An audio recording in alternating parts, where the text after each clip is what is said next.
Hi, welcome. Thank you so much for joining us here today. We are so pleased to be here with our strategic partner, Fortinet, and they're going to be presenting, well, not they, Rob will be presenting on cybersecurity, an IT challenge or a boardroom priority. And my name is Lynn Dome. I'm Women in Cybersecurity Executive Director. We often go by our acronym WICYS, W-I-C-Y-S, and we pronounce it WICYS, like we sisters, because that's exactly what we are. We are a cyber sisterhood. And we're a 501c3 member-based nonprofit. We have over 5,000 members and have representation in over 70 countries. Our mission is to recruit, retain, and advance women in cybersecurity, and we do so by creating opportunities. We have an online member forum where all our members can network and connect. Within the online member forum, we have special interest groups such as neurodiversity in cybersecurity, Latinas in cybersecurity, military spouses. We have one on data privacy, cybersecurity law, you name it, you could have your conversation here in those special interest groups, and you could go ahead and launch your own. We have many different skill development training programs, such as a security training scholarship. AWS builds out a roadmap, Target, Fortinet has many different options for you available as well, and many more. So if you go to our website, WICYS.org, you can see those options under initiatives and under training programs. We have newsletters and webinars. We have scholarships, grants, and awards, not only for our conference that's coming up in Cleveland, Ohio, March 17th through the 19th, so we hope to see you all there, but also for other conferences as well. Our Cyber Talent Emergency Fund was designed and developed for our college students that are within their last 4 semesters of graduating from their cybersecurity program. If their car breaks down or if they can't afford their rent, they have the option to lean in on the WICYS community and receive up to $599 within 48 hours to be able to support them and not derail them from their cybersecurity studies. The speaking and media opportunities are out there for our members to be what others can see, and that's the cybersecurity professionals they are. The Job Board Plus Plus is there for our strategic partners such as Fortinet that brings you the webinar here today to be able to post their jobs, and also our members can upload their profiles and upload their resumes and get recruited from the Job Board Plus Plus. In 2021 alone, we've had over 1,000 jobs posted in our job board and have 900 resumes. We have apprenticeship programs, internship programs, market research, leadership summits, in-person and online virtual career fairs, and many, many more opportunities. So we owe all that thanks to our strategic partners. We have AWS, Bloomberg, Carnegie Mellon Software Engineering Institute, Cisco, Facebook, Google, Lockheed Martin, Microsoft, Optum, SentinelOne, AbbVie, JP Morgan Chase and Company, I'm getting ahead of myself, LinkedIn, Navy Federal Credit Union, Nike, Wayfair, Workday, Accenture, American Airlines, Arctic Wolf, Champlain College, Dell Technologies, InvestNet, Flatiron, Fortinet, Haystack Solutions, Here Technologies, the Home Depot, IBM, Indiana University, MITRE, Motorola Solutions, Oak Ridge National Lab, Palo Alto Networks, PayPal, Salesforce, Siemens Institute, Schlumberger, SmoothStack, SpearTips, Starbucks, Target, University of California, San Diego, and Verizon. So we're here today with Rob to be doing this incredible presentation he has planned for you. It's outstanding. And I'd like to encourage everyone that's joining us to please ask your questions. You'll see at the bottom of your screen, there's that chat box there, and Rob has this opportunity to answer them live. And if you haven't done so already, please subscribe to the WICYS newsletter, become a member, or connect with us. We're all over on social media. We have Facebook, Twitter, Instagram, LinkedIn, you name it, we're out there. So please join us and be a part of this thriving community. And without further ado, I'd like to go ahead and hand it on over to Rob to take the webinar from here. Rob? Great, thanks very much. Just a quick check on audio. Can you hear me okay? Great, sounds good. So welcome everyone. We're going to spend about the next hour talking about cybersecurity, but we're going to take probably a different approach than what you're used to. And we're going to be talking about it from a business perspective. But before we jump into the presentation, just a little bit about Fortinet. If you're not familiar with Fortinet, we're a cybersecurity vendor, one of the largest cybersecurity vendors globally. We're about 10,000 people. We have a suite of products, about 50 different cybersecurity products that makes up what we call our Fortinet fabric. And we have offices around the world. And we have a very, very large focus on closing the cybersecurity skills gap, and hence our partnership with WESIS. So today, our presentation is really going to focus on the priority that cybersecurity needs to take in a boardroom. And the title here, cybersecurity an IT challenge or a boardroom priority. I think the question is pretty redundant. It's obviously needs to be a boardroom priority, and that's what we're going to talk about in this presentation.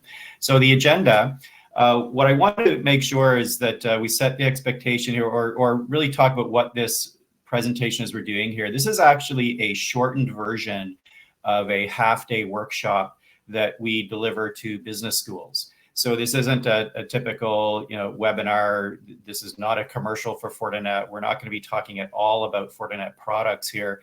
It really is focused on a business school presentation, and we've really shortened it down. We presented this about a week or so ago, and I can tell you it's going to be really tough to fit it into an hour, but we'll try our best.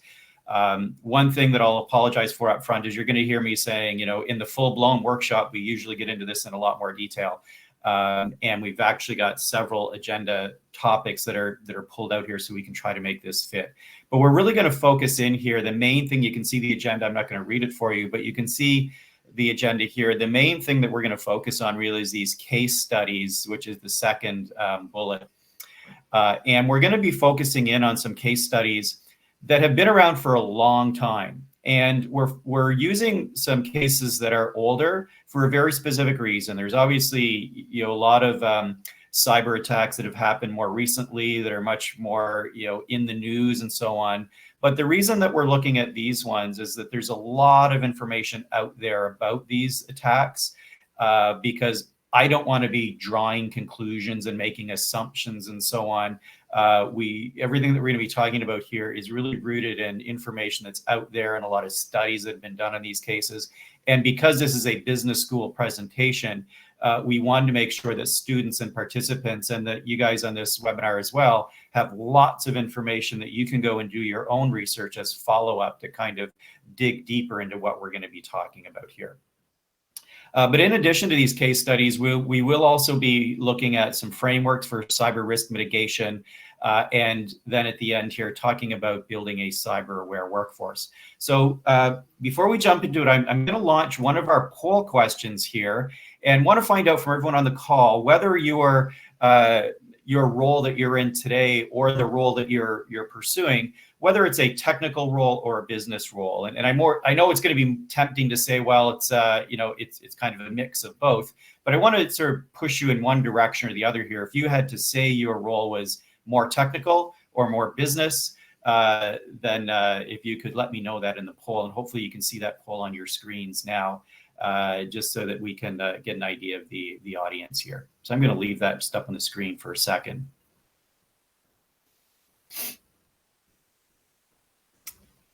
So while we're waiting for those results, so again, looking at the agenda, we're also going to talk about, as I mentioned, cyber risk mitigation in terms of looking at some frameworks. There's a lot of different frameworks out there, and we're gonna focus in on one or two of them a little bit. But again, as I said previously, with the full-blown workshop that we do, we get into these frameworks in a lot more detail, and the case studies as well. We're gonna touch on them, but in our full-blown workshop, we get into them in a lot more detail. And the poll is, yeah, so we're showing about 70-30 here. About 70% of you are in business roles.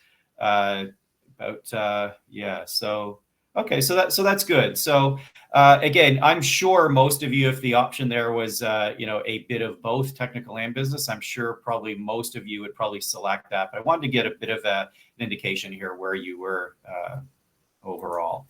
Okay, so that's good to know. So we're going to start off with just looking at the evolution of the threat landscape, because this is really obviously what's driving the priority of cybersecurity in the boardroom. And when I talk about the threat landscape, that can mean a lot of things to a lot of people. And I really look at the evolution of the threat landscape from being made up of three different things. We have the evolution of cyber threats.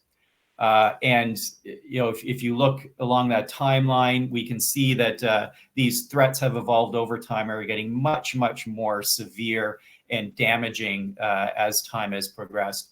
The attack surface is another part of this evolving landscape. And this is a kind of an image on the left hand, the then and now. There's probably some of you on this call that can't really relate to that then image. I certainly can. I can remember when IT infrastructures were very simplified, where we had to worry about one central access point out to the internet and a couple of applications, and that has evolved now to very, very complex environments.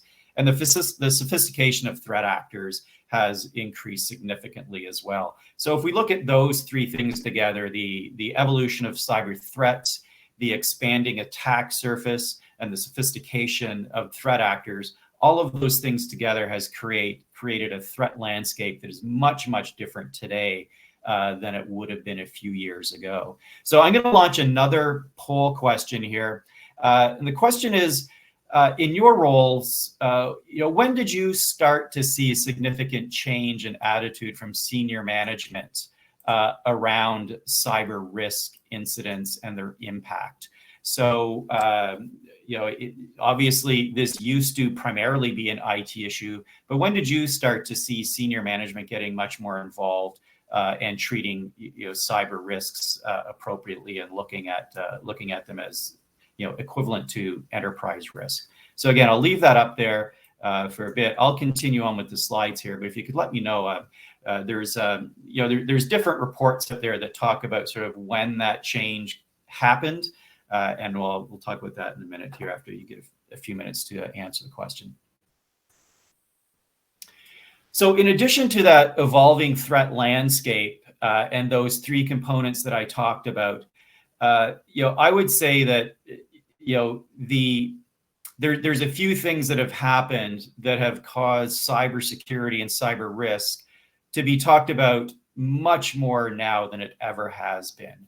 You can see here a quote from the World Economic Forum. Cyber threats have become so disruptive, not only to technology, but to business continuity and so on. And in fact, the World Economic Forum has identified cyber risk as one of the top 10 threats to our world economy. So when organizations like World Economic Forum are making statements like that, it clearly has become a boardroom priority, not just an IT discussion. And you can see some of the trends here that I've highlighted are what's really driving the discussion and is causing it to become talked about much, much more than it has been in recent years. So looking at the poll results here, I'm seeing by and large 2020, 50% of you who responded said 2020 is when you started to see senior management start to regard impact more seriously. And this particular question I put up here because it was a report that came out from Gartner just a few weeks ago, and they indicated that they started to see the change around 2016. So probably a little earlier than what we're seeing here. But yeah, I think we would all agree that it's been a fairly recent change, by any poll in terms of when boards and senior management and so on have really started to consider cyber risk, the severity of cyber risk. So one of the things that we do talk about a lot in the full-blown workshop is the different types of threat actors, what their motivations are, and so on. And I think you all know on this call that there's a variety of different threat actors out there with different motivations. There's obviously nation states that have a much different objective than organized crime. But organized crime is the one that we typically think of. There's been an explosion in ransomware, in the last year or two, and usually the motivation is is financial and is perpetrated by organized crime. So we're going to talk over the next while here about a couple of different cases. Again, these happened quite a long time ago. So there's lots and lots of information out there. So what we're going to talk about here is really not my opinion, but it's research that's been pulled together online. And we're going to look at starting off with Target. And I think you're probably all familiar with this attack that happened. And again, it's quite a while ago. You can see here some information about Target. Obviously, it's a household name, one of the largest American retail corporations. It's on the S&P 500. You can see the CEO here from 2008 to 2013, longstanding employee Greg Steinhoffel was with Target almost entire career. And you can see the financials there. So $70+ billion company, the earnings $2.6 billion market cap. So that's a snapshot of Target. Interestingly, before this attack happened, Target had branched out into a lot of other countries as a global expansion as well. And then the breach happened in 2013. Now, one thing that we're not going to do here, because we don't have time, is there's some videos that are embedded into this presentation.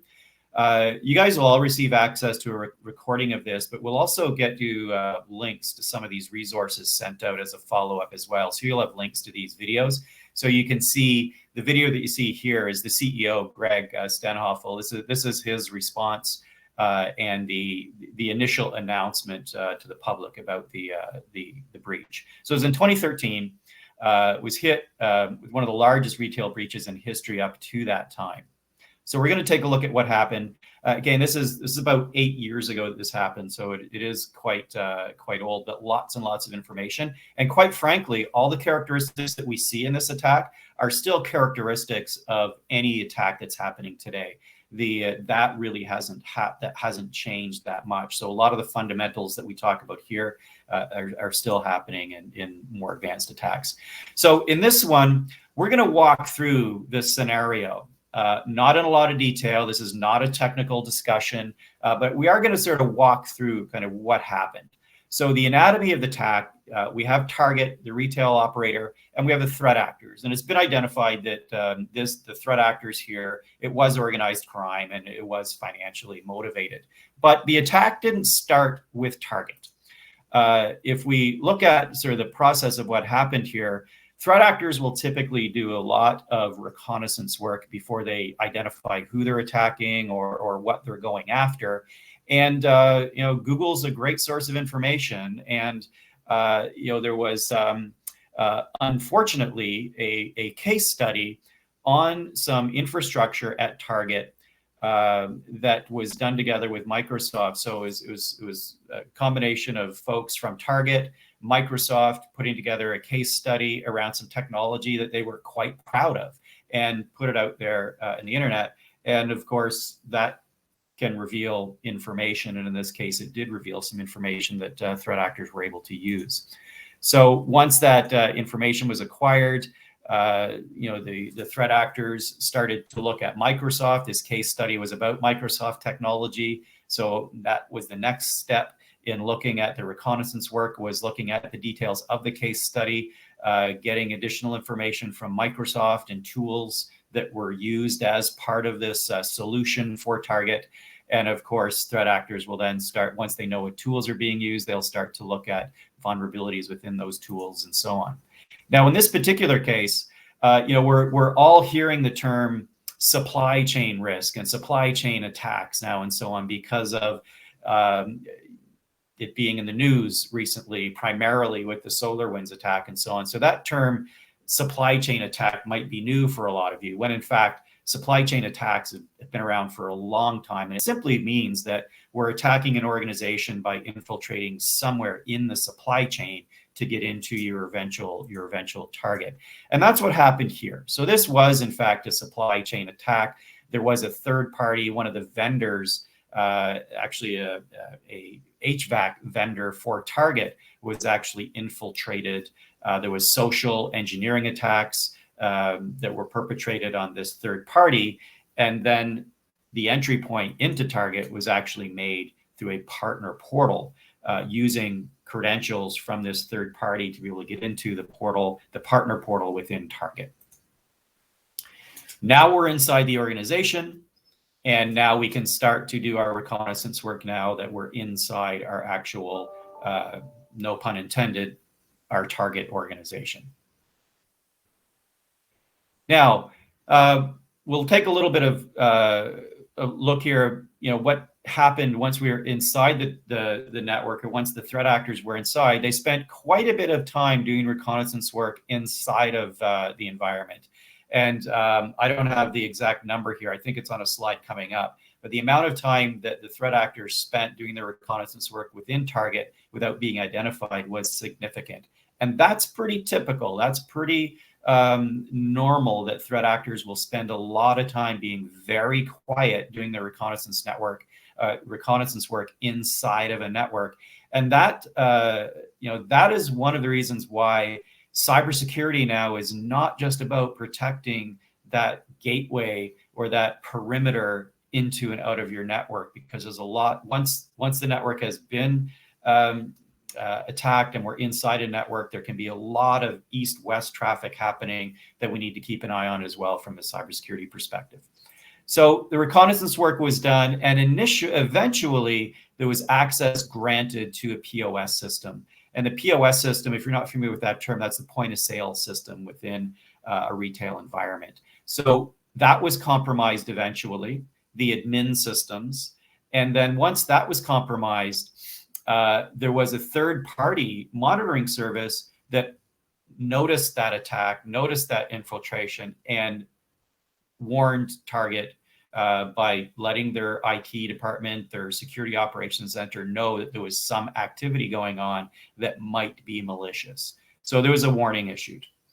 The problem is, when we get warnings, there's so much traffic going on that security operations centers are inundated with information that might be vicious, might not be, might be false negatives, false positives, but our security operations teams are inundated with information, and quite frankly, they're often understaffed because of the cybersecurity skills gap that we do have. So it's not unusual that these warnings will go unnoticed. Eventually, malicious software was installed on the actual POS terminals within Target, and this happened across all of the stores. So pretty sophisticated attack to be able to get to that point where we've got malware now on POS systems company-wide in an organization that's a household name. Now, again, there was quite a bit of time spent, again, being very quiet, collecting information. And what you can see here, again, another part of the work here that's very typical is, as credit card information and other information was being gathered, it wasn't being taken out of Target's network right away, but it was being harvested and kept on servers within Target's environment so that additional alarms weren't being set off. So again, quite a bit of time was spent here collecting all of this information, gathering it up on servers. And again, as this was happening, additional alarms were being sent. Once all of the information, or enough information, was gathered, it was then exfiltrated out of Target's networks. And this, of course, for threat actors, this is the risky point where if you're going to be caught, this is often where it'll happen because of that exfiltration. It's very hard to do that without something being set off that says this is activity that just shouldn't be happening. Now, in this case, when that happened, there were additional warnings set off, but these weren't warnings that Target could ignore. This is the Department of Justice who is monitoring traffic out into the internet and realized that these credit cards were being distributed, sent to areas they shouldn't be sent all over the internet. And this is now officially where Target was made aware of the attack that was happening by a third party. And then, of course, the transactions online that are done where the credit cards are sold, usually the currency is some sort of cryptocurrency, and now the attack has been complete. So that's kind of a bit of an anatomy of the attack. Obviously not a technical discussion of that. You could get into just incredible detail around the systems and the technologies and so on, but that's not what this presentation is all about. What I do want to talk about now, though, is the company response. And if you go back and when you get a link to that video, I'd encourage you to listen to the response from Greg. It's a very thought out, very thoughtful response from the CEO. But as you can see here, the initial response, or the initial announcement was made December 19th. About 40 million credit cards have been compromised, and Target let people know about that. Interesting to notice here the date, December 19th. This is Christmas season, very important season in the retail sector from a revenue perspective. A couple of days later, JP Morgan Chase, who were the issuers of credit cards for Target, they imposed daily limits on cards as a precaution. So now users going into the Target stores could still continue to shop, but there was limits set on those cards as a risk mitigation from JP Morgan. Obviously something Target did not want to see. Transactions, according to information that's out there, that Target's a public company, so there's a lot of information out there. And it was identified that stores, the transactions at stores fell about 4%. During Christmas season, that's not typical, and 4% can be a pretty significant drop in sales at that time of year. If we jump forward to January, so Christmas season's wrapped up now, an additional 70 million counts were compromised. So this was announced once it was identified, once Target had brought in third parties to do the forensic analysis. It was identified that it was a lot more than 40 million cards. It was actually another 70 million. So another announcement by Target to the public. Now, what's very critical here, as those of you on the business side of things know, a public company never wants to have to restate its earnings. And Target was forced to do that, or made the decision to do that. So they had looked at the Q4 2013 earnings, so the previous quarter, the Christmas season. They restated the earnings. They lowered their guidance for going into the new year in anticipation of what the fallout might be from this cyber attack or the data breach. We look out further now. You can see the couple of important things here from a finance perspective. There was the 4% drop in sales. January, the restating of earnings. And then a couple of months later, we had the chief information officer resign. Additional C-level changes were made. Additional C-level executives were exited from the company in response to this. So Target clearly needed to make some changes and make it very visible they were taking this attack quite seriously. On May 5th, the CEO resigned. Again, Greg Steinhoffel had been the CEO for several years. At this point, he had been with Target most of his career. So this is a pretty significant change within Target from the executive level. And this is happening a few months later.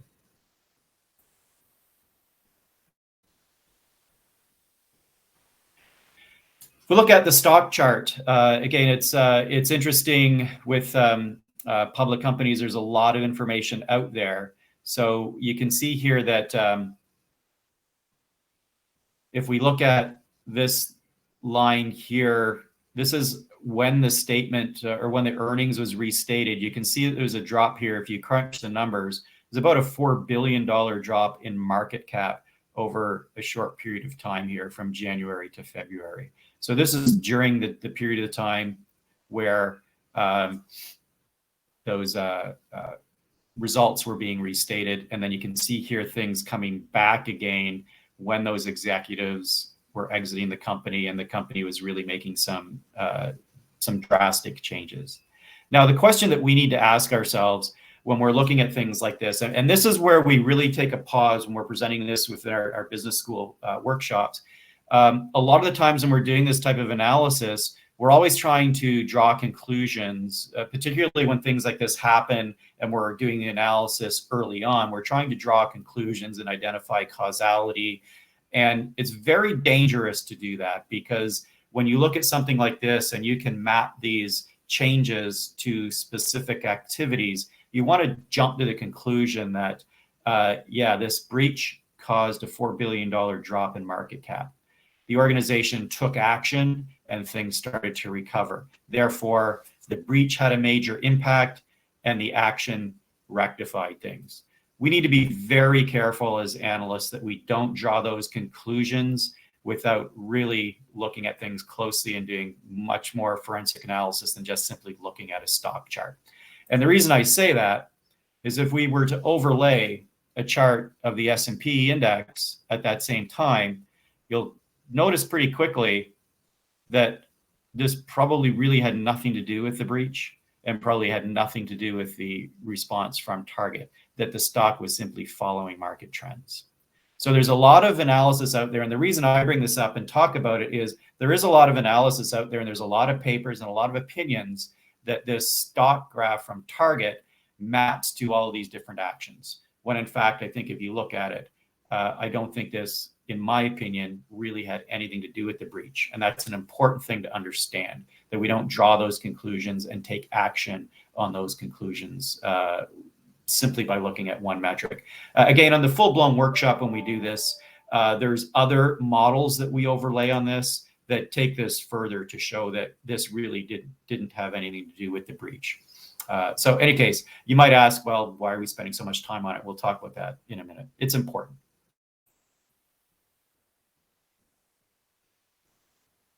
If we look at it longer term, again, you'll see that Target's long-term trend has been following the S&P as well.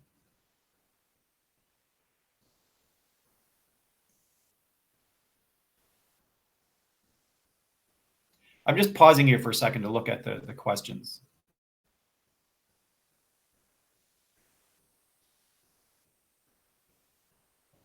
Okay, all right. So yeah, there's a few really just about the environment. No questions about the content here yet. All right, so just looking at this in summary, you can see the stock fluctuations, the fallout from this, stock fluctuations and market cap. Again, my comment here is that it doesn't appear to be related to the breach.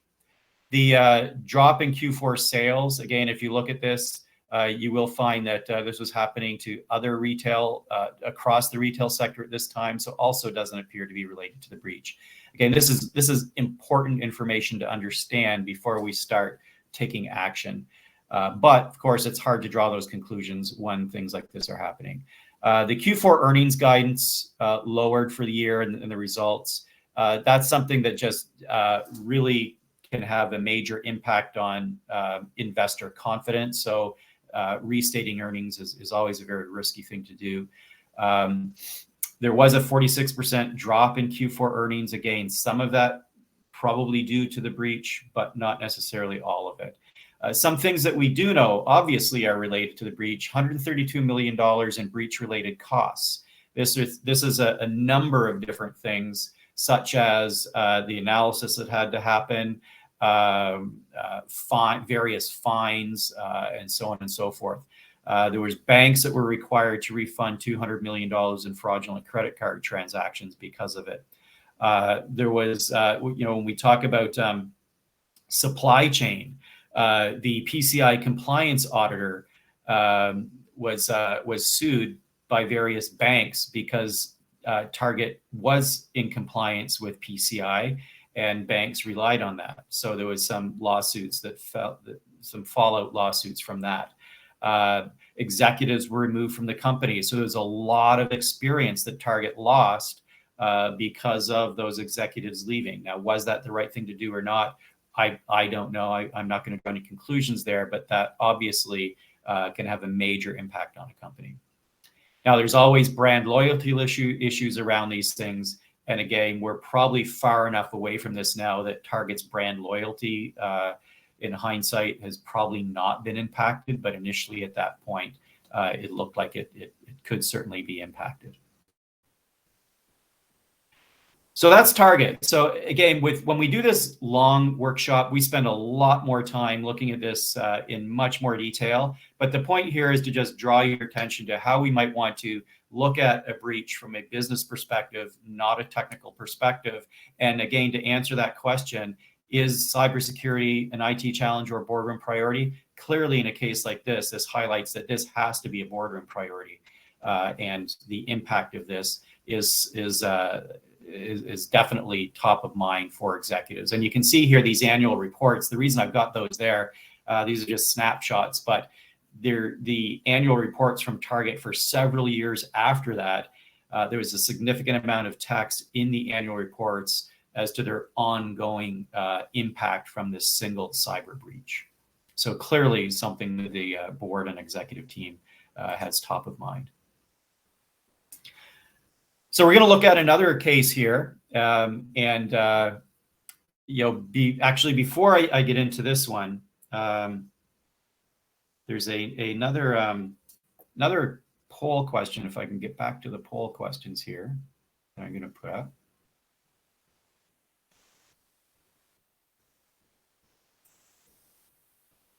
So the next question is, what percentage of boards would you say view cyber risk as a business risk today?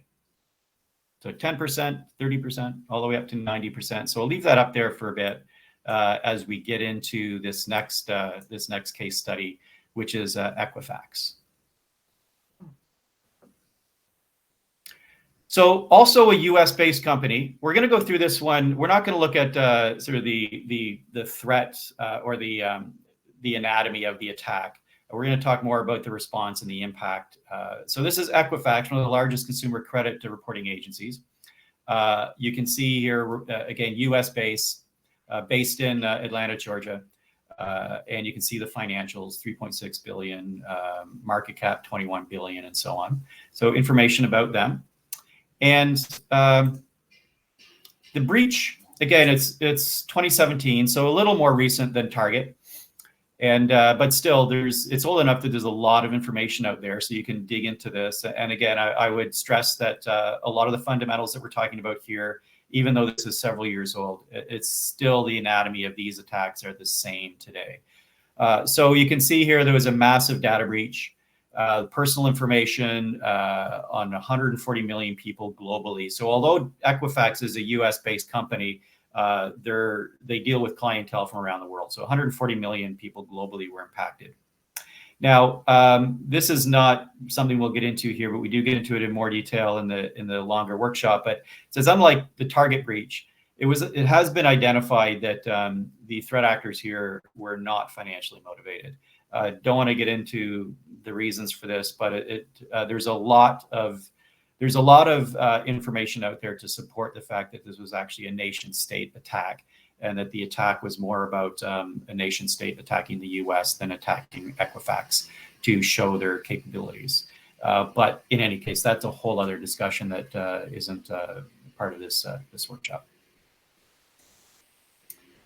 So we'll walk through kind of the timeline, but not the anatomy of the attack. So again, 2017, the initial data breach happened March 2017. Sorry if I said 2019. So March 2017 was the initial breach, 143 million people. And then July 29th, so 110 days later, Equifax became aware of the breach. So again, similar to Target, there was a lot of activity going on before the organization realized. So this is something to really be aware of, that if when you identify that you've been infiltrated, there's been a lot of reconnaissance work going on already within your network before you realize it. Potentially, I mean, obviously, if you've got a very good security posture, you may identify things a lot earlier. But it's not uncommon for these attacks to have this reconnaissance work going on for quite a long time within an organization. Equifax makes a public statement about the breach. Now, again, on that previous slide, you'll see there was another video from the CEO of Equifax. And again, you'll be able to play that when we send you the links. But it's interesting to look at the two CEOs making very similar comments to reassure their investors and their customers and so on. So you'll see the video for that as well. So 70 days later, September 8th, Equifax makes the first public statement about the breach. Things happen a little bit quicker here in terms of the executive suite. So you can see almost immediately there afterwards, the CIO resigned, and the CISOs, or the CSO, or Chief Security Officer, resigned as well. So essentially, almost on the same day, both of those folks resigned. And a few days later, the CEO resigned as well. So you can see here the person that I've got here in this image, the CEO, Richard, that is the same person that in the previous slide was making the announcement to the general public. So pretty quickly, a large fallout in the executive suite here. So we're going to map this to the stock chart again, another public company here, which makes things a little easier to look at financially. And you can see the drop here happened on the day of the public statement. Take a number, kind of an average there at the bottom, and so this is a $4 billion drop in market cap almost in a single day. So pretty significant, but again, we need to look at this to see, is this related to the incident, or is this following market trends? And in this case, from the analysis, again, this is one model, one piece of data, but we can look at apply multiple models here. But this one is pretty clear. This is different than Target. This incident is what's causing that drop in market cap. A $4 billion market cap drop in market cap in a single day can be pretty damaging to an organization.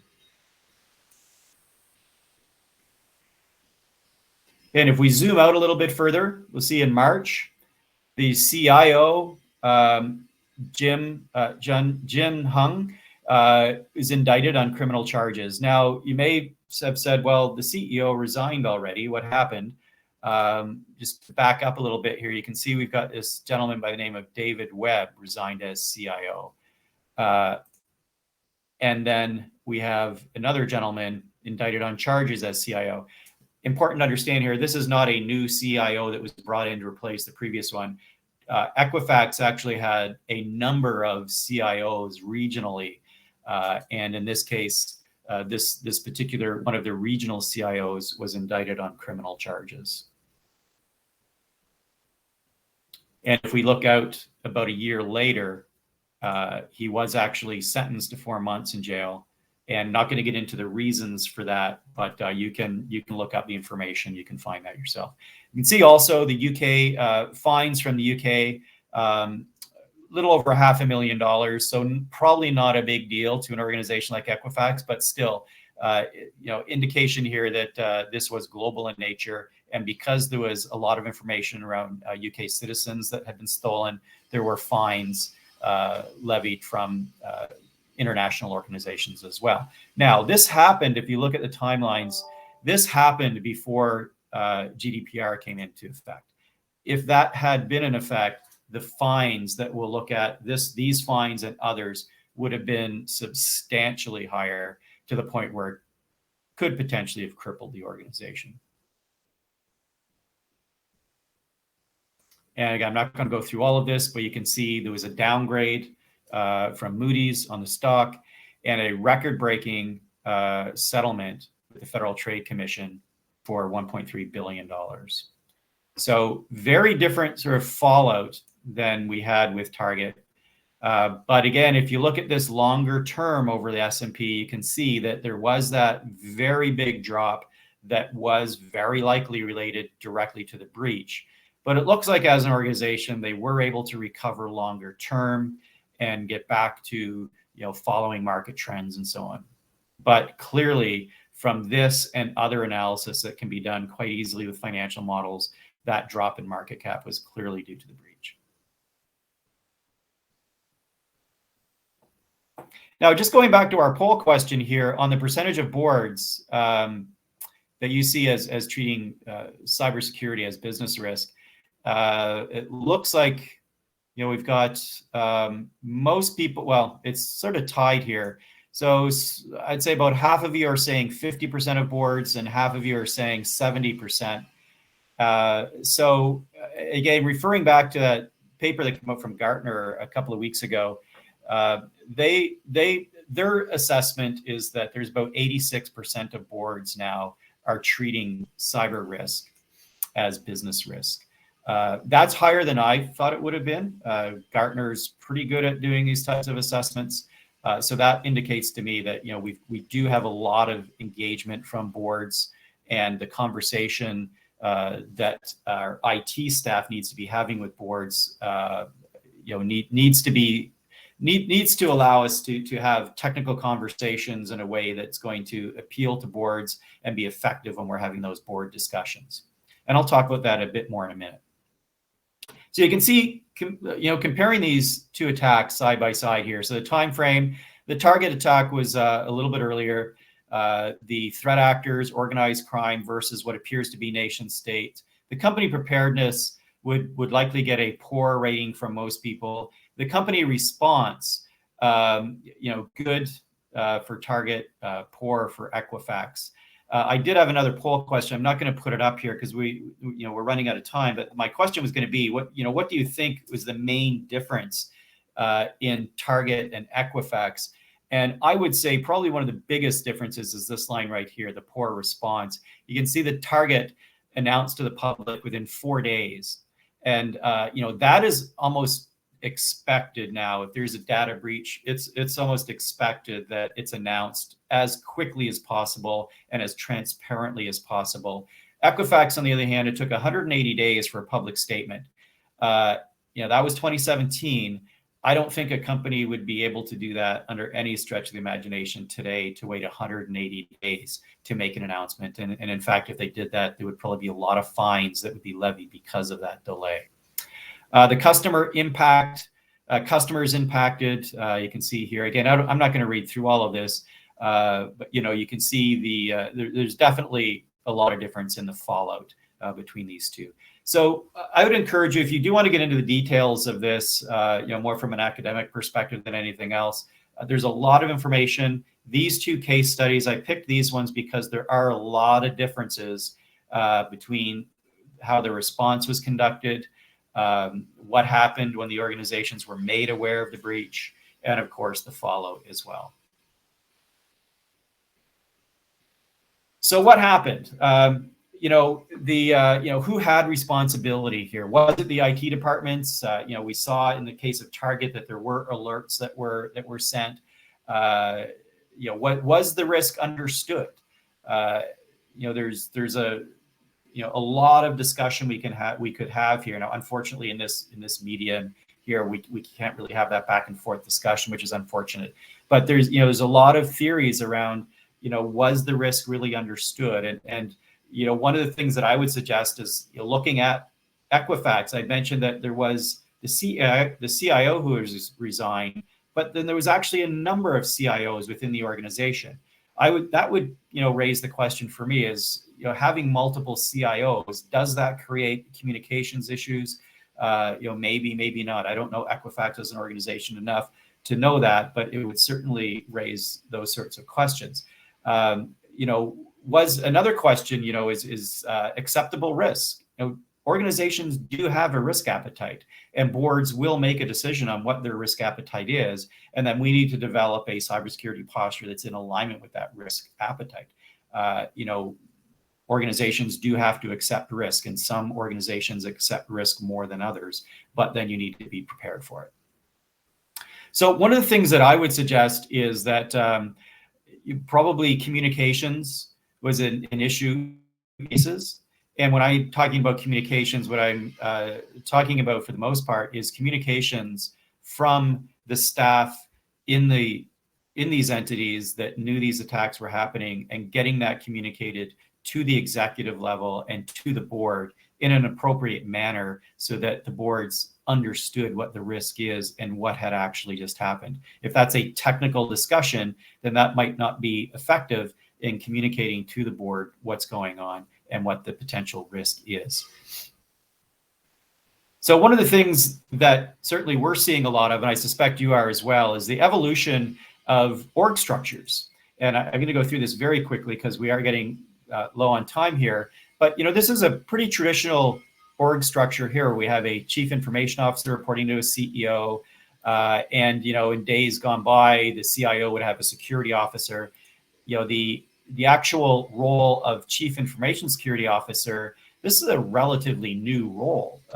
If we look at this role in the past, it typically reported into a CIO.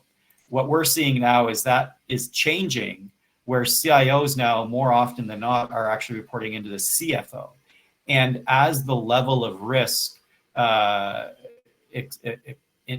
increases within an organization, we're now starting to see chief information security officers at the same level as the rest of the executive suite, as peers to the CFO and CIO, and in fact, having presence on enterprise risk committees and having that direct line of communication into the board of directors, and if not to the board of directors, at least directly to the CEO, to the board of directors. So this, again, is what we're starting to see as that evolution of org structures. Now, a couple of things I want to close on here, because we just have 10 minutes left, is this whole communication piece.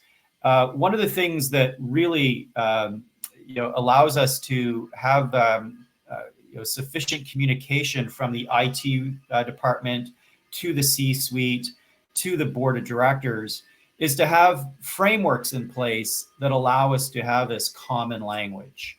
And frameworks sometimes can be a scary thing, but if you look at some definitions of frameworks in a cybersecurity framework, really what it comes down here to is they're really just systems of standards and guidelines and best practices. We want to have a framework to be able to define best practices, to set policy and procedure and so on, so that we're all in agreement on things, and that we do it in such a way that we are using a common language that our IT folks and engineers can understand, and that same language is meaningful to our executive suite and to our board of directors. In many cases, these frameworks will also be used to comply with government or industry regulations. So it certainly goes a step beyond in many times and is more than just a framework for that common language.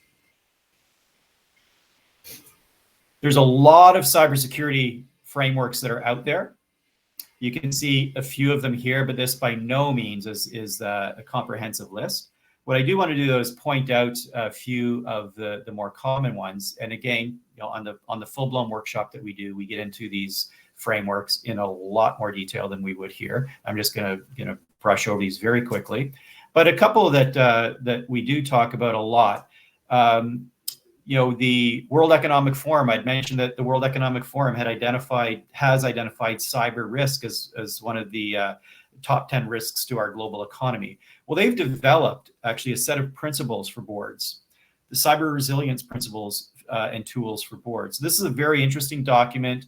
I look at it as a cyber security framework. But again, the language of it is all around board of directors and gives boards of directors tools to be able to ask the right questions of their IT departments. And as we'd said that there's quite a large percentage now of boards who are taking cybersecurity risks much more seriously. So if we have boards that are using these World Economic Forum principles and tools to develop the languages and questions that they need to ask to their IT departments, well, our IT departments have to be able to understand the language of the board as well. So it goes in both directions.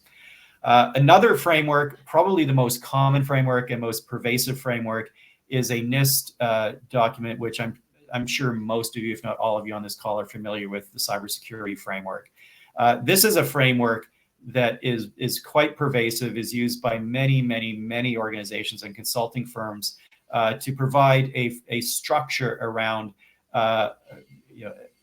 identifying risk, responding to risk, and so on and so forth. And it provides that common language, but also references to many tools to help you actually implement policy, procedure, and so on.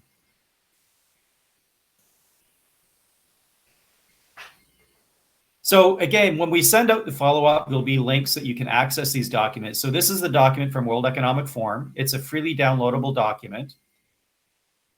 And one of the things that I find quite interesting here in this document is these principles, very straightforward. So there's 10 principles, but in the very first principle, you'll see here something very interesting where it states that from WEF's perspective, the board as a whole takes ultimate responsibility for oversight of cyber risk and resilience. Doesn't mean that they're the ones implementing it, but they take responsibility. So that means that they're going to be, if they're using these principles, they're going to be asking a lot of questions of the folks that the execution of these things have been delegated to. So again, download this, take a look at it. It's a very interesting document. The NIST framework, again, there's another video here. We're not going to have time to go through it, but again, it'll be in the follow-up. It talks about the framework and the diversity of the framework, which I think is really key and one of the reasons why it's been adopted so widely. So you can see here with the cybersecurity framework from NIST, focuses on these 5 different areas of identifying cyber risk, developing protection mechanisms, being able to detect when cyber risks occur, when cyber attacks happen, how to respond. So things like we need to respond within 24 hours might be, a policy that's determined. So we're not having to decide what that policy is when something happens. And then recovery. How do we recover? How do we become a resilient organization so that when an attack does happen, we're able to recover from it quickly and maintain business continuity. So again, another freely downloadable document. I'm assuming most of you have seen this and are quite familiar with the NIST cybersecurity framework. You'll hear it referred to as the CSF.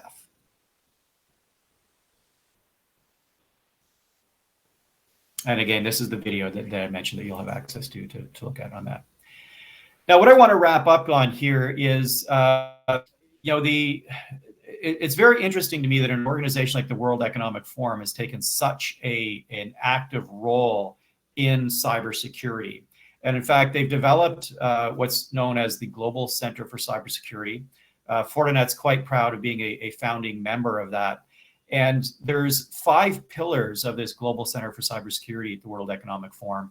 And myself and my team being in the education space, this one here that I've highlighted really resonates well with us. One of the pillars of this Global Center for Cybersecurity is developing a global cybersecurity workforce. And in fact, as the training entity within Fortinet, we have an entity called the Fortinet NSE Training Institute. This has been our guiding principle and is now essentially our mission statement, is to build, to close the cybersecurity skills gap by building this global cybersecurity workforce. Now, what does that mean? When we talk about building a global cybersecurity workforce, there's a lot of different audiences that we need to identify and provide training for. And that includes things like our IT department, our cybersecurity teams, and so on and so forth. And those are the ones that come to mind most easily and most often. If I look back 5 years ago within our group within Fortinet, we were focused almost exclusively on providing technical training to engineers in cybersecurity roles. That has drastically over the last 5 years to now being certainly that audience, but also looking at the pipeline of students coming in to this industry so that we can help to close the skills gap. So we're now focusing on students and people preparing for those careers. We're also, through this longer version of this workshop, focusing on business schools and trying to provide help to the C-suite and boards around understanding cyber risk and why that common language is required across an organization. So that's part of our mandate as well. That's a new audience in this building this cybersecurity, this cyber aware workforce. And then also on the other end of the spectrum, there's our board, but then there's also every single worker who's sitting in front of a computer needs to be cyber aware. And this is actually something that's drawn out within the NIST cybersecurity framework, as all of these different audiences and the need that all of them have cybersecurity training that's appropriate. So this, I'm going to jump through these last couple of slides, but this idea that cybersecurity is everyone's responsibility within an organization is really what's driven us to build what we're referring to as what we refer to as our security awareness and training service offering. So we do now have a full-blown security awareness training program that you can get on our website. It's freely available to download the version that's there today. And it's our mandate as an organization within Fortinet to make that available and essentially make sure that everyone sitting in front of a computer has access to cybersecurity awareness training. So I'm going to wrap it up there. We're at 12 o'clock. And hopefully you've all enjoyed this presentation. I know it's a long talk when it's just one-way communication. Hopefully at some point we can get back to meeting face-to-face for these types of workshops. I did mention previously several times, this is actually a longer workshop that we do for business schools. I know there's some of you on this call that are from academia. We are putting together our schedule of doing this longer half-day workshop to various business schools around primarily North America right now. If you are interested in that, we do still have some availability. So certainly reach out to me through WESIS or email us directly at Fortinet, and we can talk about adding you to the agenda. So I'll wrap it up there. And again, I'll thank all of you for attending. And there will be a follow-up email and a link to this recording. So thanks to everyone for sticking with us for this past hour.